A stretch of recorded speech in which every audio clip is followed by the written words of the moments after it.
Well, I want to talk to you this morning. I get a lot of requests from, thank goodness, YouTube people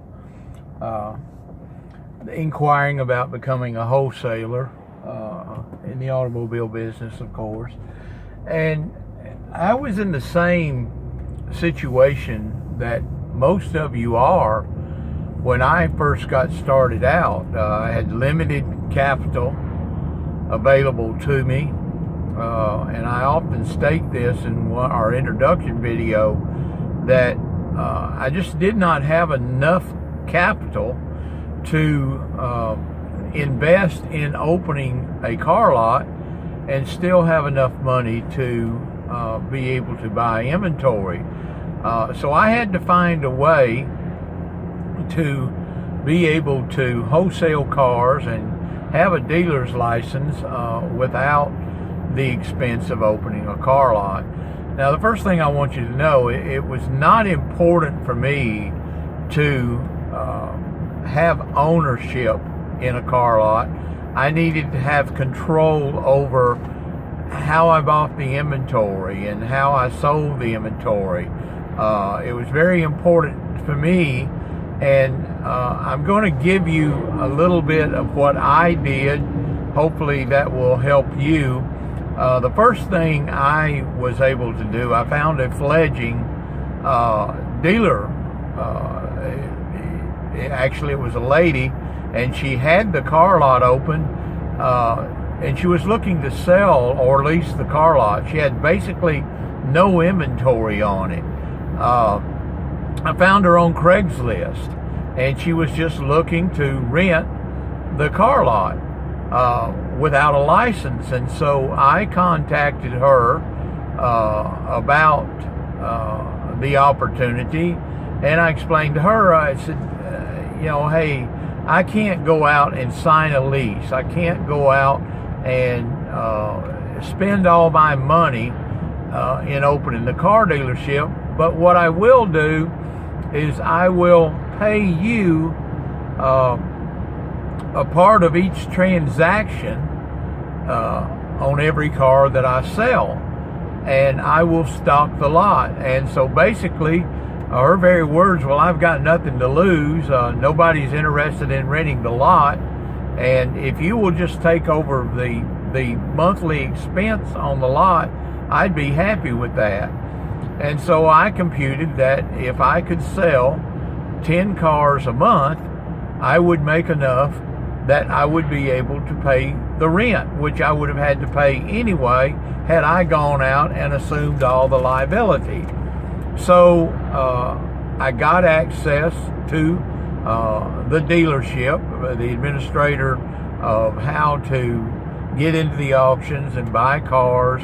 And of course I knew all that, but I did not have the formalities down. And so she agreed to let me take over the dealership, at least for a couple of months. And really, she was just buying time.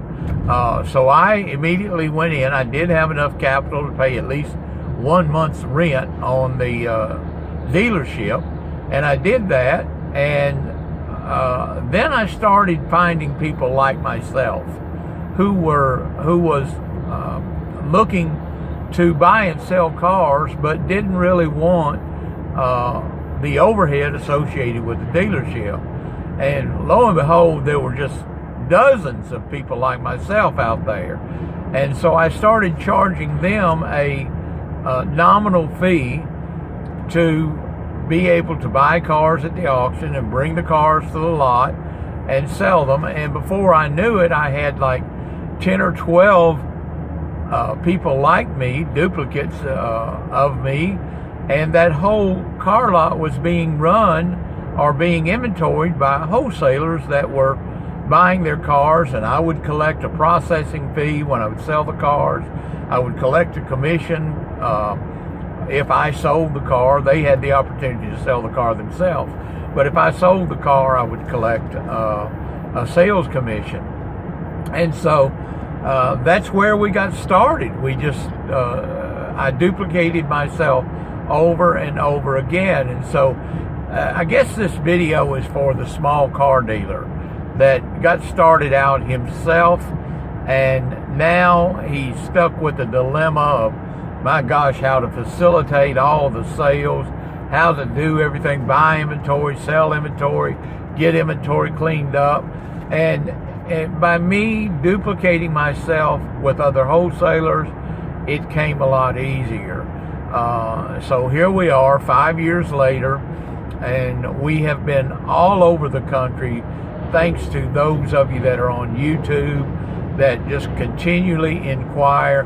Now we are limiting ourselves to the Middle Tennessee area because we have just ventured out so far, and we just really, we've got so many wholesalers here now in the Middle Tennessee area that I'm sharing this video with you so you can potentially go out and find yourself a fledgling dealer in your area, and go out and work your arrangement with them, basically because they're not making money hand over fist, especially if they're trying to do everything themselves. So for me, I've only owned one dealership in the past 5 years, but I have administered several dealerships, and that's how we've built our business. So I don't want to administer any more dealership. My son owns the dealership in Middle Tennessee, and of course my focus is on my own family and his dealership, and we continue to grow by using the business model that I've used for so many years. And I want to pass that business model along to some of you that have been so generous and so loyal in watching these videos. I really don't have time. I mean, believe it or not, I'm getting 5 or 6 notifications and requests per day on how to get started wholesaling, and I really want you to succeed, but I'm going to have to rely on YouTube and your comments on YouTube, and then I post a video that gives you some insight on some of the obstacles that I ran into, some of the do's and the don'ts. So this is just my way of giving back to so many of you that have inquired about getting started in the wholesale auto business. So good luck. Please post your comments, subscribe to the video. If I can give you any ideas on how to start a dealership in your local area or how to grow. I've recently got some comments on people that have small dealerships and they're looking for a way to grow them. And I definitely have ideas on how to do that because we've grown just amazing to what we've grown into. And so I would love to share those experiences with you that may help you in the future.